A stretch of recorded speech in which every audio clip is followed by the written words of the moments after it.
It's our Wyopreps Small School Game of the Week as voted on by you, the fans, and it is a big matchup in Class 2A. It's a top 5 showdown with Torrington going to Wheatland. And on the phone with me is the head coach of the Torrington Trailblazers, Russell Stienmetz. And, Coach, first, thank you so much for some time today to talk about this big matchup. First of all, I know you took a couple lumps early in the season. You lost that tough game against a pretty solid Gary, Nebraska team. You had an unfortunate misstep where you ended up having to forfeit a game to Douglas, and I know you would have liked to play that game, but you guys have rattled off 5 straight wins. What's happened in this 5-game win streak, do you feel? You know, I think, one, we've gained some confidence. We started playing a lot of young guys up front, and so that Gearing team, I mean, just kind of really handed it to us in the trenches. And so, one, I think just those guys getting experience and gaining a little bit more confidence, and so therefore our skill players, you know, are more confident running, passing, whatever we need to with those young guys up front. Bo Bivens obviously is a key cog to what you like to do, especially on the offensive side of the football. I know he went down in the semifinals last year. What have you seen from him coming back this season? Just a great leader. I mean, commands our offense to the utmost. And so just excited to have him back under center for us for his last season, you know, kind of coming down to the end. And so it's kind of sad because, you know, we won't get to work with him anymore. But, you know, he's just a great competitor, great leader, great teammate. Just really excited for what he has done for us and the school and what else he's going to be able to do in his career. What about some of the weapons that he can distribute the ball to? What are you looking at when you see your offense right now? Our offense, you know, we had an injury with Kaiser Wolf.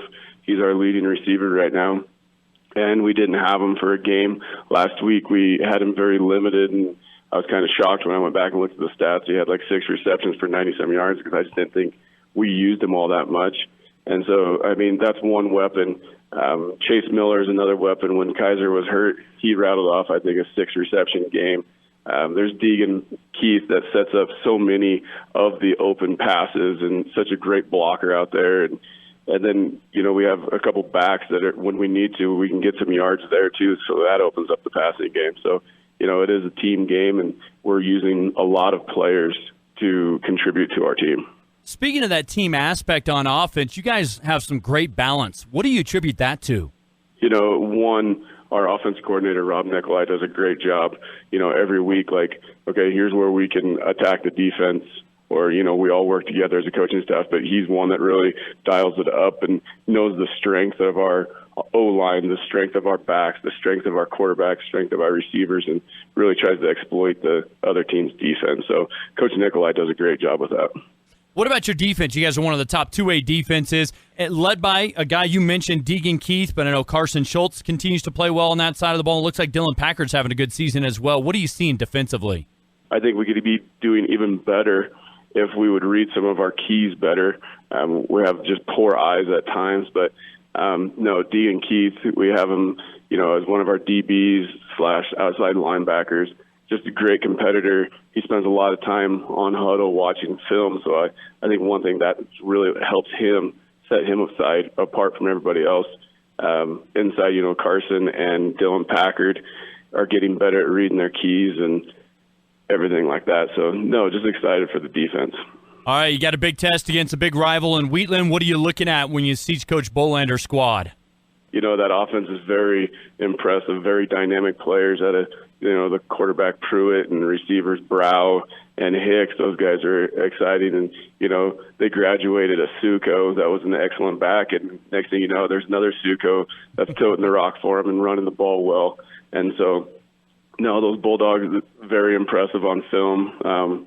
You know, been watching them, you know, as we have film on them and kind of following their schedule a little bit. So, you know, they're very dynamic, and anytime some of those players touch the ball, I mean, they can go the distance. So we for sure need to hem those guys in. This is a big game because obviously it'll decide who gets the top seed out of the 2A East. So what's got to happen for you guys, you feel, Friday night?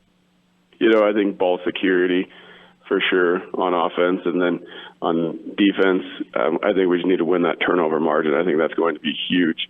So ball security and the turnover margin is going to be huge. That's what I feel. Coach Stienmetz, thank you so much for your time. I appreciate you and giving me a little bit of time to talk about this big matchup in 2A, and best of luck to you on Friday night against Wheatland. Thank you very much. We continue the conversation as we talk about the Wyopreps Small School Game of the Week as voted on by you, the fans, and it's a big one in Class 2A in the East Conference as the Wheatland Bulldogs hosting the Torrington Trailblazers, and I'm kind enough to be joined by Wheatland head coach Cody Bohlander. And Cody, you guys sitting at 6-1 on the season. I guess from your perspective, what do you think about your team right now? Where do you feel you kind of sit here as we wind down the regular season? I feel we're in a pretty good place. I mean, we took a loss to Burns 2 weeks ago, and I think it was a good eye-opener for us that we definitely weren't an untouchable team like we thought rolling into that game being undefeated, and I think it kind of motivated us to show that we have to consistently work and show up in the 2A East to make sure we win games, just because the teams across the 2A East are super competitive, and they bring their best every single night. I was going to say, you've had a number of close wins. You know, you beat Bighorn by 7, you beat Upton Sundance by 10, you just win last week by 6 over Tongue River. How much has that kind of battle-tested your squad, do you feel? I think, it does a really good job. It's good pressure that you have on your team when the game's close, and you have to understand that you have to make plays and you have to do the things you need to do to seal a victory out. So I think it's good for us to have to weather storms like that to make us better as a team in the long run. Well, let's talk about, first of all, the rivalry matchup with Torrington. I know you're kind of a former Douglas guy, but what have you kind of gotten a sense of this rivalry matchup between Wheatland and Torrington throughout the last couple of seasons? Once Torrington dropped down, it's always good to play them because we play them in basketball consistently, and they put a good football team on the field every season, so it's always a good game to have and to be a part of, to see what each team can bring and what we can do throughout the game. Well, let's talk about your squad in particular offensively right now, sitting at third in Class 2A. What are you seeing on that side of the ball? What have been some of the good things, and maybe what are you trying to work on right now? We've had our ups and downs offensively. We've had games where we thought we should have put up more yardage and more points, and kind of shot ourselves in the foot with penalties kind of throughout the season. But we've done what we want. We try to stay as balanced as possible with running and passing, and our senior leaders that we have with Kate Pruitt at the quarterback spot does a good job of getting everyone in the positions that they need to, and then Jake Hicks and Rody Brow and Eric Succo have done a great job of filling in for their positions and doing the things they need to do to get the yardage when we need it. What about defensively? You're sitting third right now in 2A. What are you seeing from your team on that side of the ball?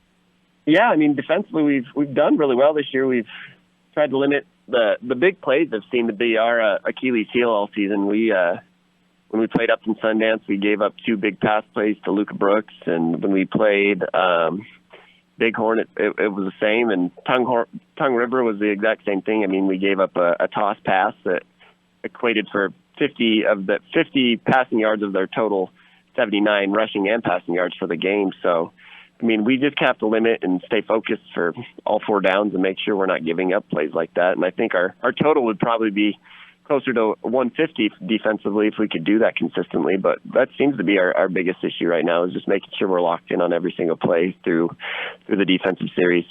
You mentioned Cade at the quarterback position. What are you seeing out of him right now in terms of what he's doing and kind of leading that offense?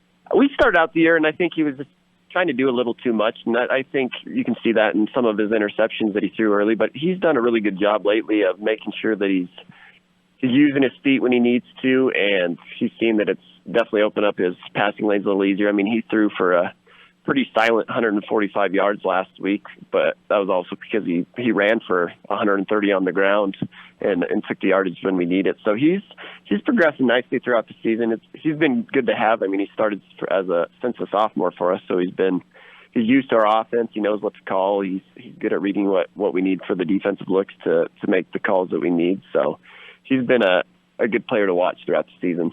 Jake Hicks really looks like a playmaker on defense for you. How would you kind of assess or what do you see when he's on that side of the ball? He's got a nose for the ball. He is all out all the time, which is nice to see. He goes hard and he does the things he needs to and makes tackles that are big for us. But yeah, he's definitely one of the leaders.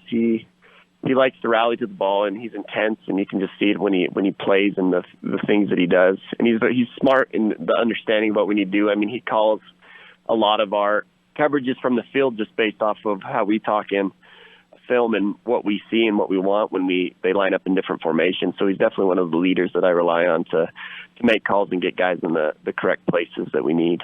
Well, let's talk about the Torrington Trailblazers. What do you look at when you see Coach Stienmetz's squad on film and what they're going to kind of throw at you Friday night? Yeah, I mean, Coach Stienmetz has done a great job with the team he had last year and this year, and they bring back a lot of those field guys, and Wolf and Miller and Bivens, and Perry has done a great job, and Schultz for them as running backs. But, yeah, they have a lot of good athletes across the field. They obviously throw quite a bit, and Wolf he's a big body. He's a big kid to defend as a receiver, so we got to make sure that we're doing the things we need to make sure that we can eliminate some of the passing situations that they get out of him. But I mean, they're physical, they play tough, and they look good as a team. I think it's a good matchup. We're very similar teams when you look at us stature-wise and the way we run the offense. So we're just kind of mirror images of the things that we do and how we run routes, and it'll make for a good matchup to see on Friday. Now, speaking of that, what would be your keys to kind of tip the scale in your favors to get out of here with a big win and give yourself that top seed out of the 2A East? I definitely think making sure we try to limit some of the passing attack. I mean, it's supposed to be windy in Wheatland on Friday night, but I mean, if it is, it might end up being who has the best ground and pound offense if it's windy, and that kind of eliminates the passing game for us. But if we get a game where it's not windy, we definitely have to make sure we limit the big play opportunities through the air and keep them in check with our corners and safeties. That sounds like tackling in the open field might be a big one as well. Yep, they're pretty good at running some quick hit routes and making moves after. So, yeah, tackling is a super important thing for this week.